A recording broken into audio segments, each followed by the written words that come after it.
os serafins. Aí o pau tinha quebrado, porque eram os deuses lares, né?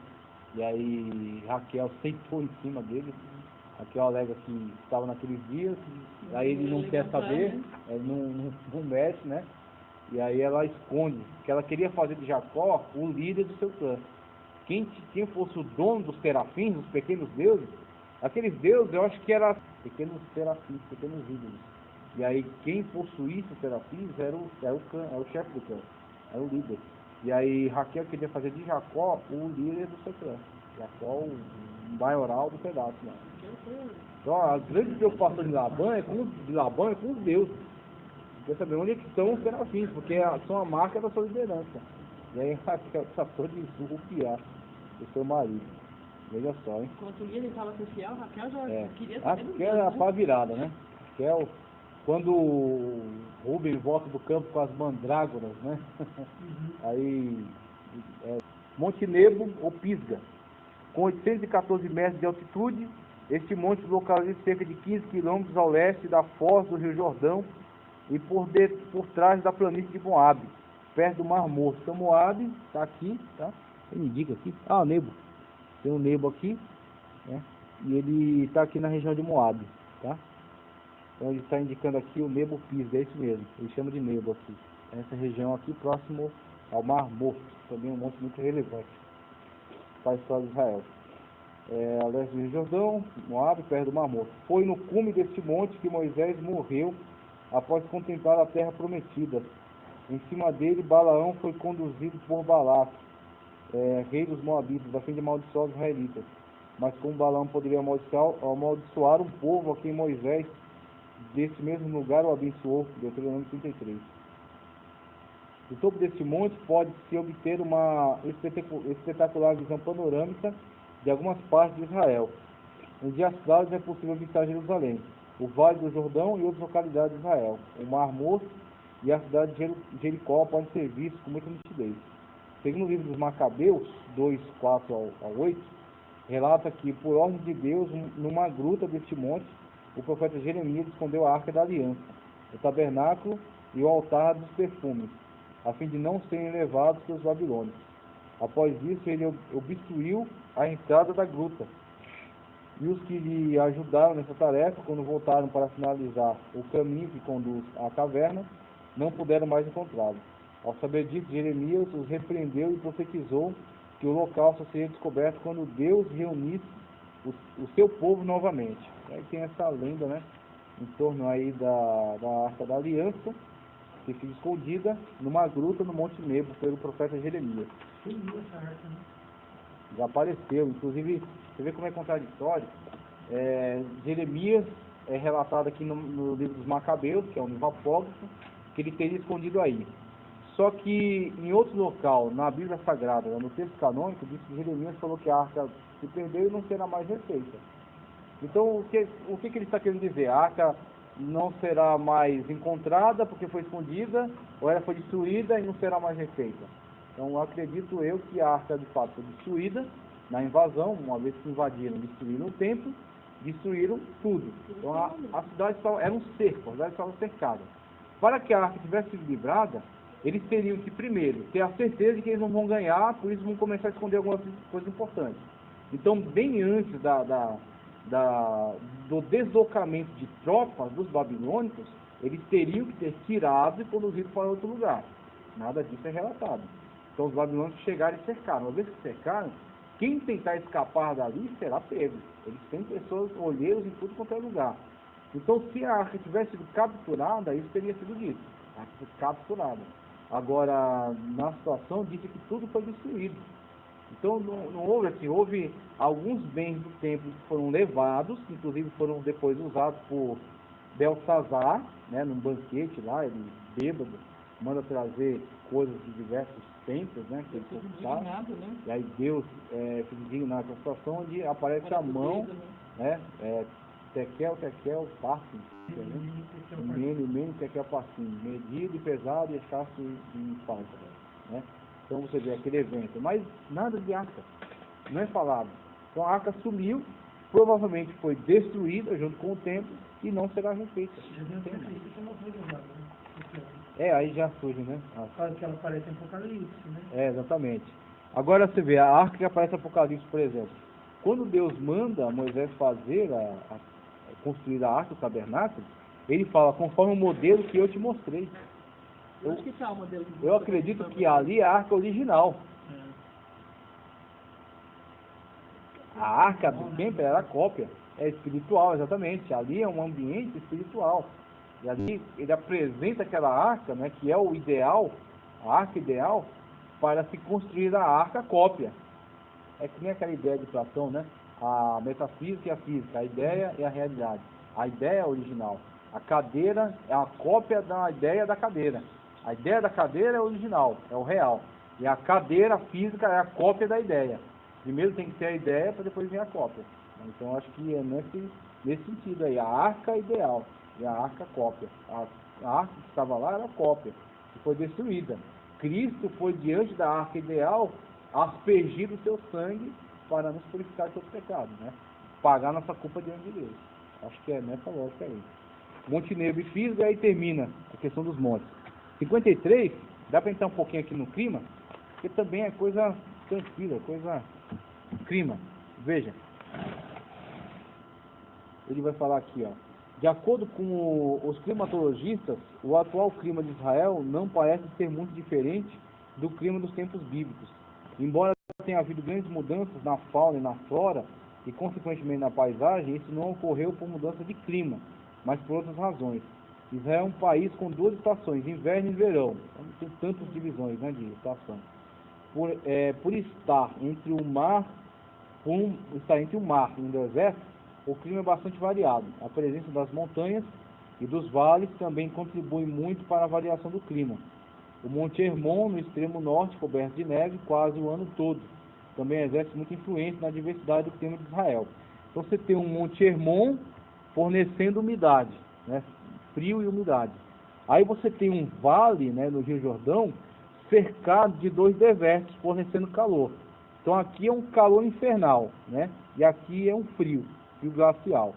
Obviamente que isso vai causar variações de clima. Aí aqui, do jeito que você tem um calor aqui neste vale, subindo para cá por causa da altitude, você vai ter frio também, mais fresco. Exatamente. Então você tem uma variação. O clima de Israel é simplesmente uma salada mista, né? Uma variação terrível. As diferentes regiões climáticas de Israel se apresentam na planície costeira, nos desertos e nas montanhas. As regiões do Planalto Central do Norte apresentam um clima mediterrâneo, com verões quentes e inverno chuvoso. Na planície costeira, embora durante o verão a temperatura se eleve, mas devido à presença do mar e do ar, o ar fica úmido. Durante o inverno, o clima fica agradável. Nas montanhas, durante o verão, fica seco e a temperatura se eleva, enquanto o inverno, às vezes, se torna muito baixa, deixando a temperatura muito fria. E outra coisa que você tem que entender é o seguinte: eu coloquei essas duas variações. Essa aqui, ó, é a margem da Galileia, né? Veja só que região bonita, né? Região bem verde, tá? Devido à presença da umidade do mar, né? Do lago, no caso. E aqui é Berseba. Ó, aqui é Berseba. Aqui é deserto de Negev, tá? Aqui é terrivelmente seco, né? Parte de baixo, né? Exatamente, parte de baixo, deserto do Negev. Então você tem, com esse tipo de variação, né, você tem um clima...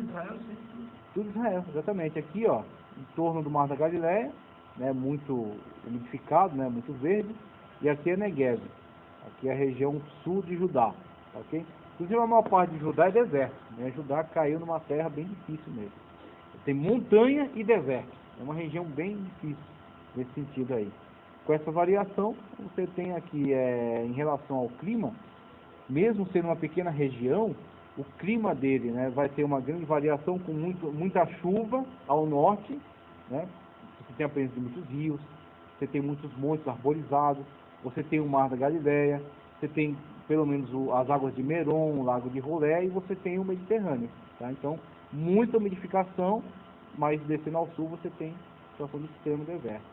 O próprio deserto em si, né? De manhã é um calor infernal. Então, foi bom que você falou isso, que eu estava tentando lembrar o que eu queria falar sobre o deserto, a questão do deserto não reter a temperatura, né? Então, do jeito que ele esquenta muito durante o dia, né, ele não rebate o sol, a luz do sol, ele preserva, só que ele não guarda que nem uma pedra, você tem uma região que tem muita pedra.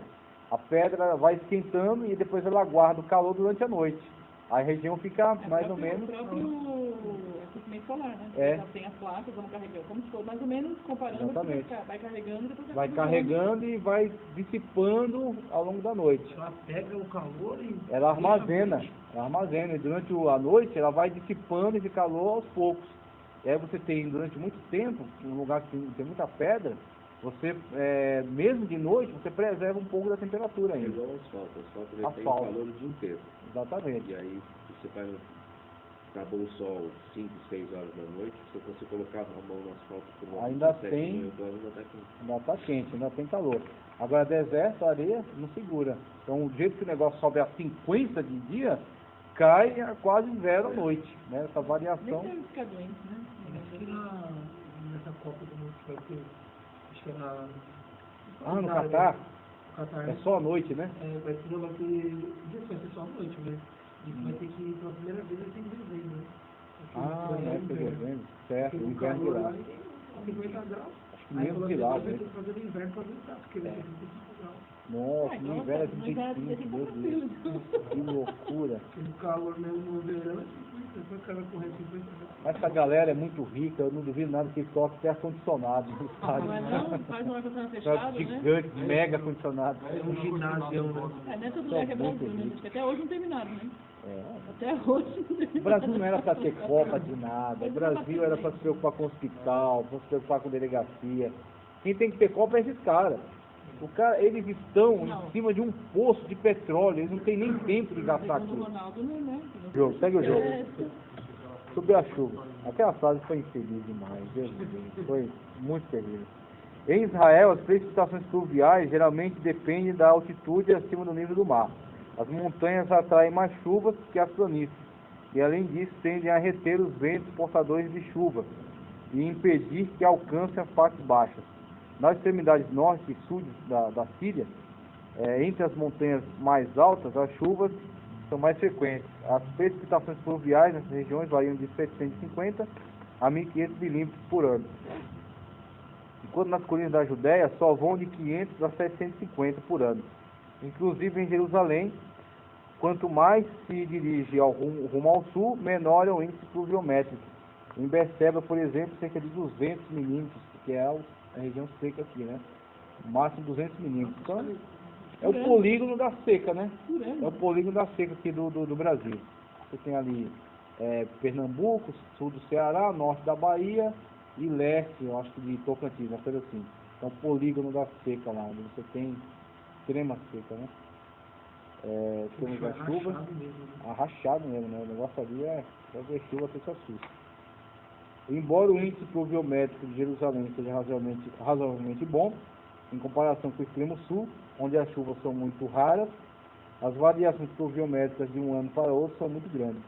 Durante o século XX, houve anos em que o índice pluviométrico variou de 250 a 1075. À medida que se avança rumo à parte leste do Vale do Jordão, o índice pluviométrico vai aumentando consideravelmente, desde a planície de Baçã até o Planalto de Moabe. As terras são bem irrigadas pela chuva.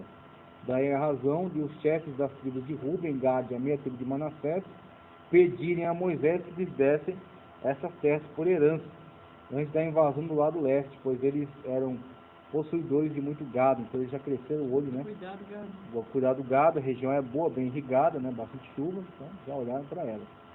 Período de chuva. Eu tenho aqui um calendário de chuva. Eu tenho, deixa eu ver se eu coloquei aqui. Tem aqui abaixo, né? Aqui, regiões onde Cristo andou. Assim, quantidade de água disponível. Aqui, as fontes das bacias hidrográficas. Certo. Principalmente isso aqui. Muito bem. Aqui é a questão do sistema de águas, certo? Isso aqui é uma forma de dessalinização que eles aplicam. Eu tenho um outro grupo de slides que eu peguei. Tem mais informações. Eu liguei esse antigo aqui. Mas isso aqui são as principais bacias. Aquífero de Gaza, tá? Aquífero litorâneo. São as regiões onde você tem penetração de lençóis freáticos, né? Eles conseguem aqui, tanto através dos rios constantes, rios periódicos, e lençóis freáticos, eles conseguem aqui uma alimentação razoável, né, dessa região. Aquífero norte, aqui você vai ter o Esdraelo, né, a região mais frutífera, né, a região mais bem irrigada daqui de Israel. O aquífero oeste e o aquífero leste. Aquífero oeste e o leste. Então você tem essas regiões aí de onde eles obtêm a água necessária, né, para a sua vida, né, através de poços artesanais ou através de pequenos rios que estão nessa região. Via de regra, as primeiras precipitações chuvosas começam a partir de meados de setembro, mas às vezes pode retardar um pouco. Isso é preocupante porque os agricultores têm menos tempo de arar a terra. Os poços que durante o verão se secam também têm menos tempo para recuperar. O período mais chuvoso é entre dezembro e janeiro. Nesse período costuma chover de 2 a 3 dias ininterruptos, seguindo o tempo seco e céu limpo. Esse tipo de clima às vezes vai até o mês de abril. A partir de abril o clima começa a ficar seco, propiciando o desenvolvimento de plantas durante o frio que ficam invernadas. No período da primavera, o agricultor espera com expectativa as últimas chuvas. A chuva serôdia temporã. Então, a serôdia temporã, a serôdia é o começo do início das chuvas, aí vai durante um tempo, né, as chuvas normais, e a temporã é as chuvas finais, onde você vai ter aquela questão a própria linguagem da agricultura de Israel. Você vai ter as primícias, né, temporã, chuva temporã, favorece as primícias, os primeiros frutos da terra. Aí você vai ter, com essas primícias, faz as primeiras cerimoniais, inclusive o calendário de Israel é regido pela sua agricultura. Inclusive eu queria achar aqui a imagem do calendário de Gezer, porque é o momento que a gente está falando de algo relacionado aqui, ó. Aqui o calendário. O calendário, quem manda no calendário são as estações. A estação do cultivo de quê? O cultivo da terra. Chuvas temporãs. Primavera, semeadura, né? Semeadura de cereais. Primavera, colheita de figos. Chuvas tardias, colheita de cevada. E aí, ó, é a agricultura que manda no calendário. E aí eles vão organizar as festas, né? Sempre, né? Antigamente era pelo mar, né? Pelo mar. Tinha Subia, né? Como é que é? Quando tá o nível... Fugiu agora. Ah, sim. Nível alto, nível baixo. Eu esqueci também. Maré Maré alta, maré baixa, muito bem. E aí, no caso, você tem muita atividade pesqueira, vai ser relevante, né? Atividade pesqueira, Tinha lua, né? Tem tudo. Exatamente. Aí, no caso de Israel, como é um país, como é uma nação muito agrícola, o calendário de festas é adequado ao calendário da agricultura. Então, quando tiver na hora de plantar, né? Quando tiver na hora de colher, vai estar relacionado à festa das primícias. Que é as primícias, que é onde você fez a primeira colheita e apresenta no templo. Você leva os frutos da terra, né? E aí, depois disso aí, vai ter aquela bênção, vai abençoar a colheita geral. Que aí, onde o período das chuvas passou, começa a colheita geral. É a temporã, uma chuva tardia. Os frutos que não nasceram, vem a chuva temporã para alimentar, né? E Jesus, nas parábolas, ele sempre faz a referência, né? Quando a chuva serôdia, a chuva temporã, exatamente. Sempre faz a referência à questão da natureza. A grande bênção de Deuteronômio, né? Que vós fossem fiéis, eu darei a chuva. Eclesiastes 11, né? Exatamente. Lança seu povo sobre as águas, né? Sobre as águas. A referência de quando joga lá exatamente. Muito bom, muito bom. Essa referência a essa questão da agricultura. E é isso que mandava na vida deles, é o que era mais relevante para eles. E aí você até não estranha isso, por quê? Porque era muito escasso, era muito limitado o território, como a gente viu aí, as montanhas, as poucas regiões férteis, né, regiões desérticas, num pequeno território, era muito limitado. Se espalhasse uma questão de plantio, espalhasse uma questão de... ia ficar sem comer, ia ficar numa miséria terrível, né? Tinha que ter o tempo certo para colher, né? Para colher. O orvalho, para a gente acabar aqui, né, e fechar aqui com a natureza. A presença do orvalho em Israel é de grande importância na umidade da terra durante a noite. Deuteronômio 33, 28. As regiões menos favorecidas pelas chuvas do orvalho ajudam muito na conservação da vegetação. Das regiões menos favorecidas, o orvalho é que ajuda, né? Nessa irrigação aí. Ele não só molha as folhas e o caule das plantas, mas também resfria e até umedece a terra. Durante o verão, o mar Mediterrâneo evapora bastante durante o calor do dia. Durante a noite, esse vapor úmido se esfria e cai na terra em forma de orvalho. Esse orvalho exerce um papel muito importante, umedecendo a terra nas áreas pouco chuvosas. As áreas mais atingidas pelo orvalho são aqueles que estão mais distantes da costa marítima. Estima-se que algumas regiões costeiras, a quarta parte da sua umidade é fornecida pela ação do orvalho, que cai aproximadamente durante 200 noites por ano. Portanto, na falta de chuva, o orvalho ajuda muito na umidade da terra e, consequentemente, na conservação da vida vegetal. A importância do orvalho é tão grande para os israelitas que Deus declara: eu serei para Israel um orvalho. Então, Deus caracteriza dessa forma, né, exemplificando a importância do orvalho. De acordo com a G1:10, o pecado do povo fazia com que Deus cerrasse os céus, impedindo que nem chuva nem orvalho. Aí você vê, é interessante nas frases, né? Nem chuva nem orvalho. Então, a chuva era pouca, né? Então, a chuva quando vinha era uma grande bênção. E na falta da chuva era necessário também o orvalho, a expectativa de que o orvalho umedecesse a terra para a possibilidade de plantio. Dá uma aliviada, né? Clima e o plantio. Então, a linguagem dos profetas declara, né, essa importância do orvalho. Reis, aqui no livro de 1 Reis 17:1, o profeta Elias declara: nesses anos nem orvalho nem chuva haverá, senão segundo a minha palavra, né? Quanto autoridade tinha o Senhor de Deus. O Monte Hermon também contribui muito com a umidade de várias partes da terra de Israel, além de fornecer água para a nascente do principal rio de Israel, o Jordão. Durante a noite ele também banha várias partes do seu território com o seu orvalho. O orvalho que ele libera, além de regar as encostas, banha também as regiões mais baixas da cadeia montanhosa do Planalto Central. E daí a razão do salmista cantar: como orvalho do Monte Hermon que desce sobre os montes de Sião, sendo que Hermon está lá no norte, né, e Sião está aqui no sul. Mas o orvalho do Monte Hermon influencia até no clima do Monte Sião, que está ao sul, aí em Jerusalém. Fauna e flora, isso aqui é tranquilo, não vou ler, tá? E aí depois a gente vai falar mudança de paisagem, água, essas partes aqui, mais práticas, tá? A gente segue depois para os rios, essa dos rios de Israel. Então vamos encerrar por hoje, que já deu. Exatamente. Então a gente parou aqui, ó, página 33, maravilha. Página 33, da natureza. Fazendo aquela oração.